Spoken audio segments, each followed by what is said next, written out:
ร้านแล้วก็สิเนี่ยอย่าได้เริ่มที่แจ้งเลย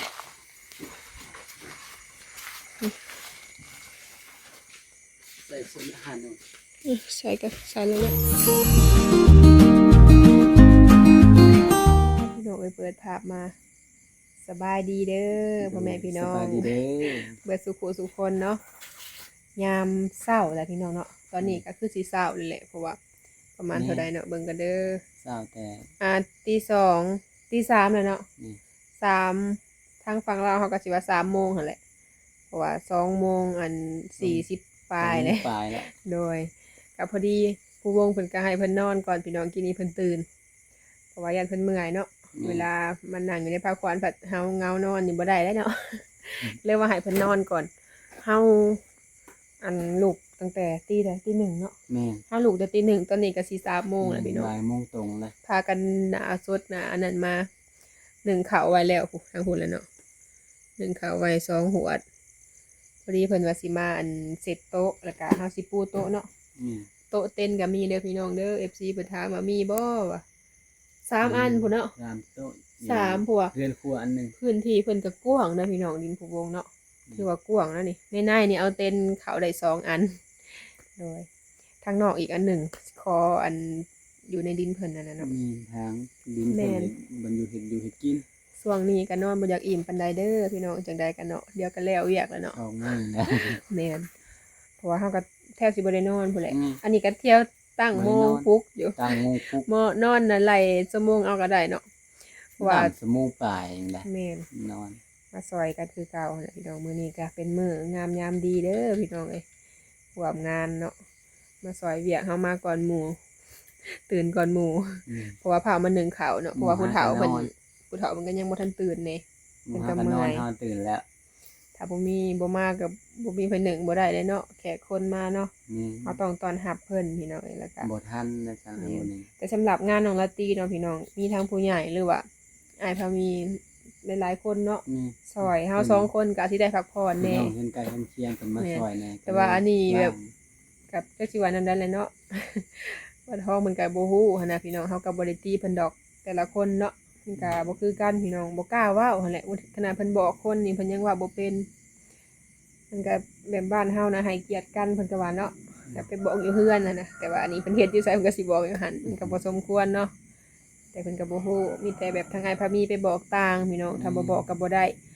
คือเพิ่นเห็นนั่นแหละเนาะเดี๋ยวเอาจังได๋กะสิไปเสร็จโต๊ะบ่ นี่ เสร็จ ข้าว โต๊ะ สุกแล้วบ่ซะ เขาก็สิไปสวยเนาะ ก็เสิร์ฟข้าวก่อนเป็นหยัง น้อยพ่อไก่กับขันอะไรแบบนี้ เขากับพี่น้องเปิดทางมา2-3เป็นมาหลายเนาะมาเพื่อว่ามีกระแมนได้นี่ แม่ ห้ากัน1-2 หัวดดังไฟแต่1 โมงจน3 โมงหัวมันกระซ่าเนาะถ้า1 แสน แม่นเพราะว่ามันน้อยได้หนึ่งเทื่อละน้อย เข้า10เลยนะ ได้บ่หนึ่งโดนแล้วก็แล้ว เอาไปเทอละหัวดเนาะเพราะว่าอันนี้เอาสิมาเสืออยู่ที่เพราะว่าอยู่นี่มันยังว่าทันเจ็บปวด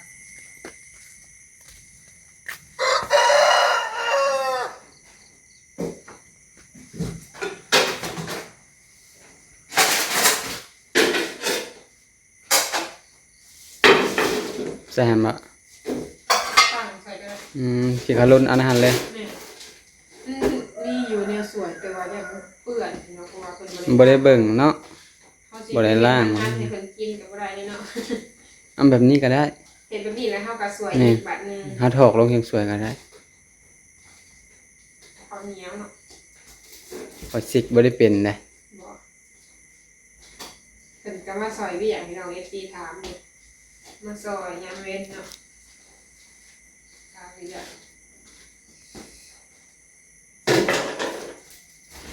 สิแต่น้อยๆ1กับ1หัวดนี่แหละ บ่เคยเด้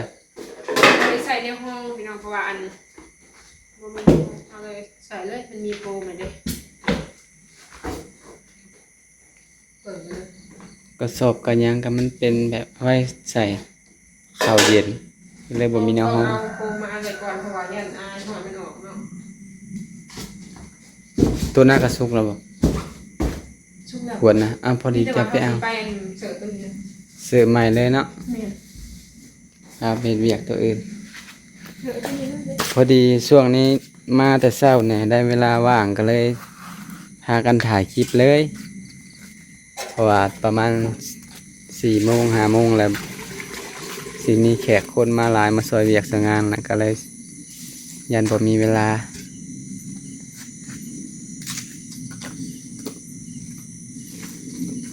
ใช้ได้หลายเลยถ่านกล้าได้มันเหลือก็เลยเปลือง ผ่านมานั่งเลยเหรอ แม่นเอาถ่านเพิ่นมาหาสอตัว ไปแก่ใช้ล่อมา2 คนเลย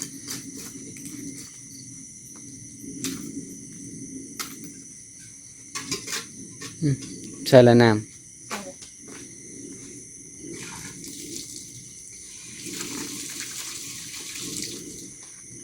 สวยกว่าเนาะบ่แม่นสวยกว่าตัวนี้บ่ ำนี่ เอาสวยตักเนาะ เธอตักก็ได้ ผักอันนี้ใส่ลายเติบเนาะเพราะมันจะทุกลายลายใส่ลายแล้วก็สิเนี่ย ทั้งสิ่งยากทั้งงานสุกและ อะไรใช่ใช่ เด็กกับซามนี่ซามใหญ่นะก็ได้ซามน้อยก็ได้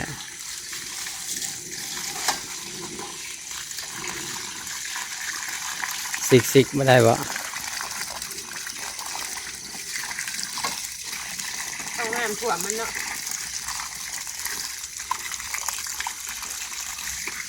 ได้ใส่กับซามใหญ่ไว้เลยก็ได้บัดมาเทอหนา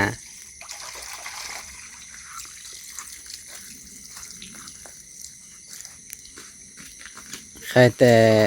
มันเป็นแบบข่าวเฮาแบบว่าซื้อมานะมันบ่คือข่าวแบบเฮาสีเอาเองนะเดินล่างหลายเถื่อเพราะว่ามันสิมีแบบมีแกบมีหยังนะ มีเด็กสะอาดเนาะ แม่นอันนี้หงสีใหญ่เพิ่นคัดมาเรียบร้อยแล้วก็เลยสำบายล้างน้ำก็ได้ ใช่เลยมันสวยตัวนี้จะ น้ำยังหลายบ่ ยิ่งหลาย ยัง เต็มหัวเลย ยังหลายกับบ่พอปรุง กันเลย2 หัวเนาะ แม่นพากันมาตั้งแต่บ่ายโมงตรงเลยตั้งโมงปลุก ตอนแรกว่าสิพากันนอนเนาะมาแต่นั่นวันนี้เราก็ยากแน่ว่าโอ้ยเป็นพี่น้องกันมาหลายคนนอนอยู่ไสเหรอก็เลยว่าตั้งโมงปลุกอยู่คือกันพี่น้องได้นอนประมาณจังหวะ1 ชั่วโมง2 ชั่วโมงจังเนาะ แม่น ประมาณนั้นแหละมันก็ยากหอบ เจ้าน่ะแจ้งว่าฮอด2 ชั่วโมงบ่จักข่อยนำบ่ฮอดเนาะชั่วโมงหนึงน่ะ เรียกเป็นกุ๊กดิ แม่นปลุกยันเพิ่นลืมหั่นแหละลุกบ่ทันพากันนอนสายแล้วโอ้ย ผักดิข้าวเหนียวเนาะแกงหน่อไม้ก็มีแล้วมื้อนี้แกงหน่อไม้2 หัวยังหลายเลยเนาะ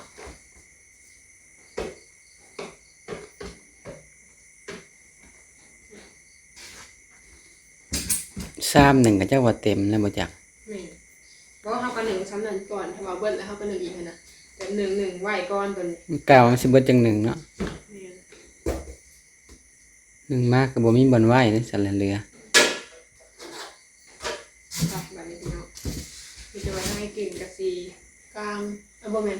ปูโต๊ะเนาะ นี่ เซตโต๊ะปูโต๊ะเฮากะซี ปูโต๊ะแล้วเพราะว่ามัน ข้าวไว้อีกก่อนหัวหนึง ใกล้สิแจ้งแล้ว 3 โมงแล้วเด้ นี่ไปเสร็จต้นซอยบ่ทันแล้วเพิ่นมาเพิ่นนั่งเฮาก็บ่กล้าเสร็จแล้วมันมีแต่ขี้ดินนี่กับฝนตกเปียกเต็มเบิดเลย มาวันนี้เนาะเป็นมาเซตโต๊ะก่อนฝนกระถึกแน่พี่น้องหยิบอยู่ ต่างกับมีแต่ขี้ดิน คือสิแบบเพิ่นว่าซ่อนกันมาหั่นแหละน้องไอ้วันทองมันตื่นเลยลูกซอยเวียกให้อ้ายเพิ่นพักผ่อนเนาะทั้งพี่ก็เปียกแน่เพราะว่าอยู่ทางนอกเด้1เขาปลาไว้1 หัวที่4เลยนะพี่น้องนี่ถือว่าหลายเติบ เปียกเอาเลย เสร็จเลยถ้าตอนสวยมากเลยบุท่าน เพราะว่าเพิ่นเอาเต้นมานี่เพิ่นก็มีดอกไฟยังหายคักแหน่เนาะคักแล้วนี่เด้แม่นห้องเพิ่นแหละอืม3 อันเนาะเต้นรวมเบิด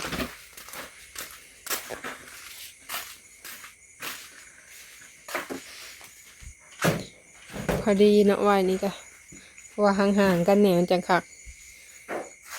ทางนี้สิเป็นน้ำทางน้ำกินเนาะมีน้ำกินแล้วก็เบิกอิหยังไงทางน้ำก้อนแล้วก็อันนี้สิเป็นเหี่ยข้าวปุ้นเนาะ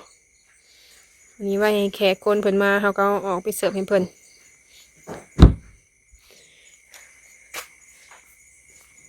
อันนี้คือสิเป็นตู้แถวอันใกล้ๆเฮือนปลาทองนั่นแหละพี่น้องเพิ่นให้ยืมเนาะมาใส่งานเพราะว่าเวลาแห่เคยมานี่ก็อาจจะเปิดเพราะว่าฮีตของประเพณีลาวต้องได้เปิดแล้วก็งานน้อยหนึ่งเนาะตอนแรงๆก็เปิดน้อยหนึ่งเป็นปกไว้เป็นนอนอยู่ในแล้วกันปกไว้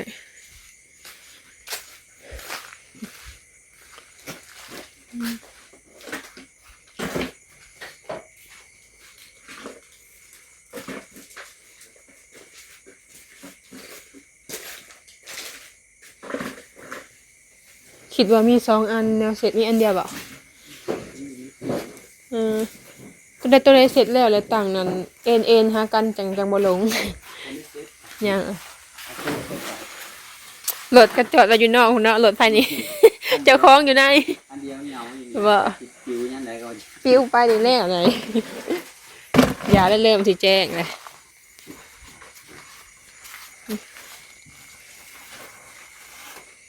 จัดโต๊ะจัดตังพี่น้องเตรียมไว้และสวยแล้วโมงกับไหว้ได้ถ้าเฮาอันมีเวียกนี่ไหว้จะหน่อยให้ผู้วงผลุกอาบน้ำได้นี่เป็นมาแต่งหน้าเลยนั่นอื่นมันเนี่ยบ่ทันแม่น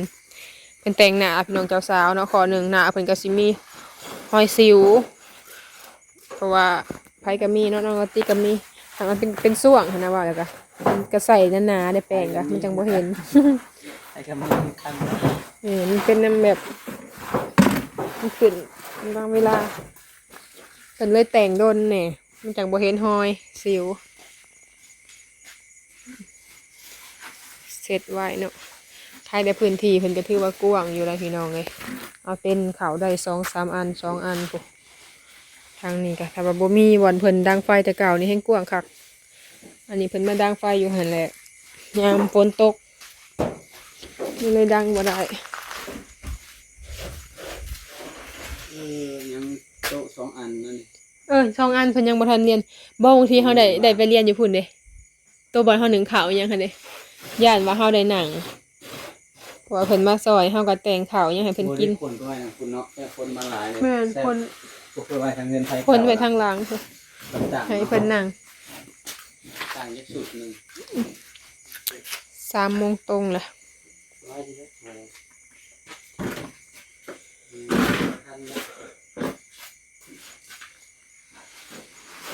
เสร็จให้เป็นเสร็จก่อน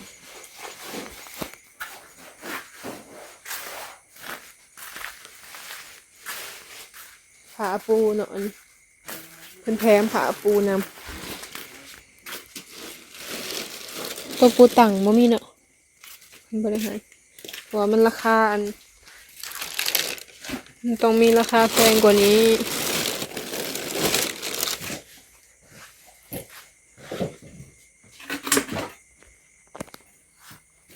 มีสีงามๆเนาะสีบ่แม่นสีขาว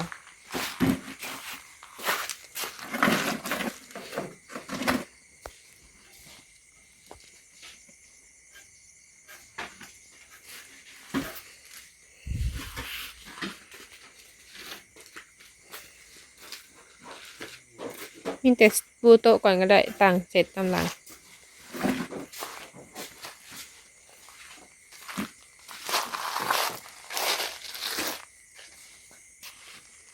ต่างอยู่พี่ก็ยังมากหลายเนาะยังบ่ทันเหมือนเบิดก็หลายคักเลยแม่เป็นคนหนึ่งอย่างเงินไทย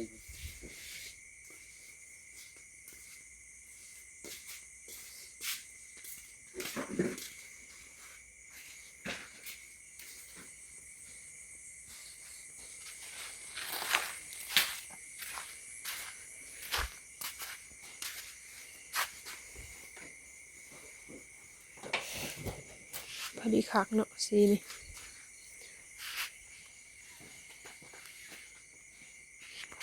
คาเฟ่นี้ดูด้านใดก็ได้ ได้สองด้านเนาะ ได้เดียวกันเลย ปูไว้บัดตอนเพิ่นเฮ็ดกินแล้วเขาจังเอาแนวกินมาเสิร์ฟไว้ก่อนประมาณ2อย่างเนี่ยเนาะ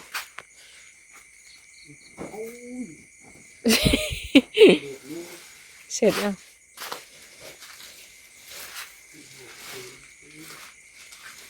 แล้วเพิ่นไหลกับโต๊ะเลยว่าจังเนาะ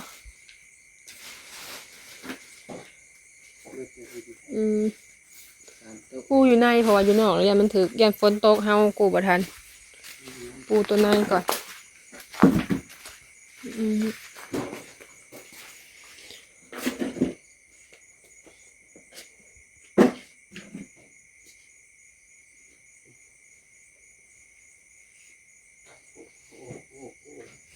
เสื้อป้องมีแต่หมองนี่นะ ท่านบางมีก็มีเพิ่นปลูกกับเพิ่นปลูกทั้งนี้เนาะพอดีโฮม นี่ผีกระพะพอดีอยู่ใกล้เป็นหนังเลย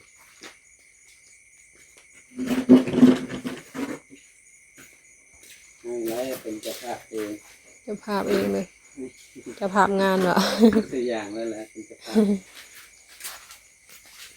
เป็นปูโต๊ะปูตังเฮากันข้างบ่เขาไว้เพื่อสิอายขึ้นเนาะพี่น้องหนึ่งหลายเติบจะหน่อยเพิ่นก็มาสิมาแต่งอยู่แต่งกินแล้วนี่แม่ครัวเพิ่นเฮากันมานึ่งข้าวถาเพิ่นว่าก่อนเพิ่นสิมาให้เฮานึ่งข้าวแล้ว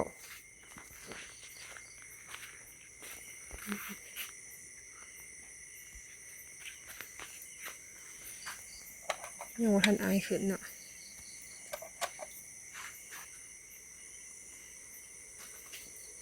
น้ำข้าวปุ้น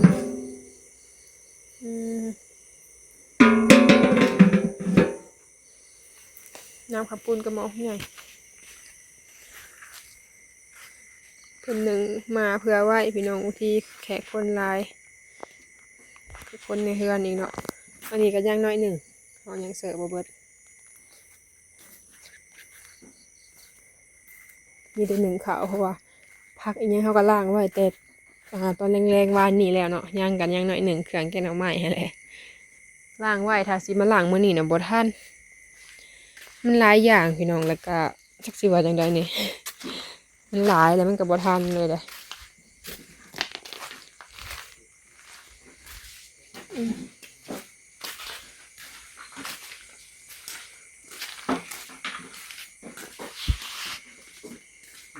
เอาไว้เป็นนั่นถ้าหานั่นแล้วเลย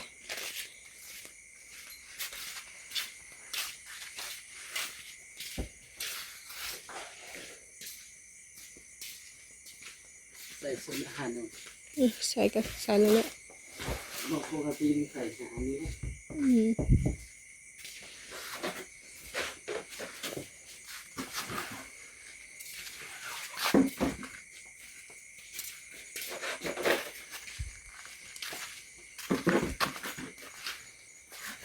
พอดีแล้วความห่างๆเวลาคนมาหลายๆกับจังเขาจังต่อโต๊ะให้เพิ่นมันเป็นโต๊ะสั่น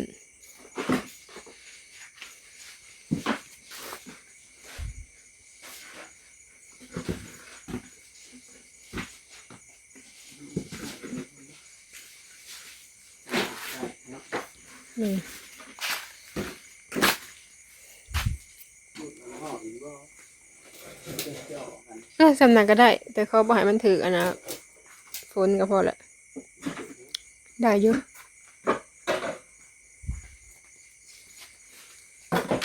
เพิ่นยังบ่ทันปูเด้เพิ่นตั้งไว้ซื่อ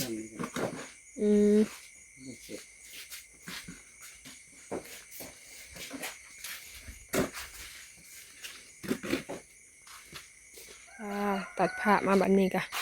เพิ่นเสร็จโตะเสร็จตังเตรียมเมียงไว้เรียบร้อยแล้วพี่น้องเอ้ยทางนี้หันบ่ได้ปูเนาะแม่นว่าเอาเงินไว้แบบนี้ก่อนเนาะเพราะว่าเดี๋ยวมันสิเปื้อนอีกเอาเสร็จไว้เลยดิให้เพิ่นปูเพราะว่าเฮามาพี่น้องเอ้ยแล้วก็เฮ็ดซอยกันหั่นแหละถ้าบ่เฮ็ดมันผัดตอนสวยมาแล้วแขกคนมาหลายดิเฮาก็เตรียมพร้อมไว้ก่อนเนาะ มันจะสิขาวพี่น้องหนึ่งหัวที่สี่เลย ไก่คันแล้วบัดนี้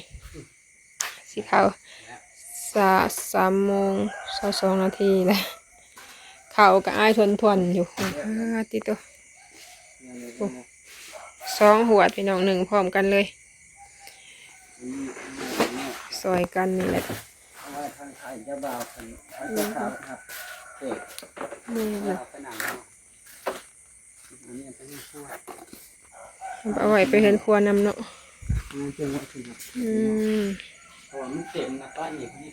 แม่นเรียบร้อยจัดโต๊ะจัดตังใครแต่ว่าฝนบ่ตกแห้งพี่น้องย่านแต่ลมเนาะฝนกับใครเนี่ยดอกพอดีสุ่มเย็นแต่ลมนี่อันตราย เต้นเนาะส่วนลายอยู่พี่นะผัดไปเบิดอะไรพี่น้องพายุนะแต่ใครแต่บ่เป็นหยังบ่ได้ลมบ่ได้หยังแล้วก็ปลอดภัยเนาะแล้วเบิ่งหยัง กักอะไรได้สิกเลยข่าวกับไวๆเนาะแม่นไผแห้งอะนะ วันแน่มือคือเฮือน 2 หัวเดี๋ยวเราก็สิมาสวยอีกเนาะ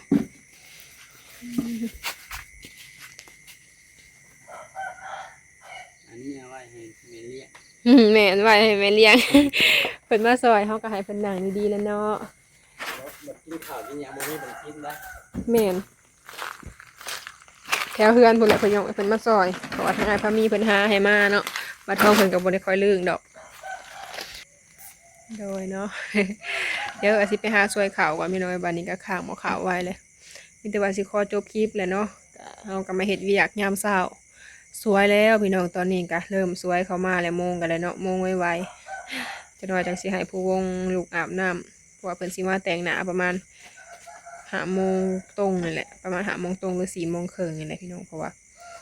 มันเพื่อสิแต่งแล้วเนาะทางหน้าเจ้าสาวหน้าเจ้าบ่าวนี่มันก็โดนอยู่แล้วโดยมีแต่ว่าคลิปนี้ขอลาไปก่อนเด้อพี่น้องเด้อโดยฝากเป็นกำลังใจให้เด้อพี่น้องเด้อ แต่ละคนก็บ่ได้รับบ่ได้นอนเนาะโดยเอาคลิปนี้ขอลาไปก่อนเด้อพี่น้องถ้าพบพ่อคลิปหน้าโดยสบายดี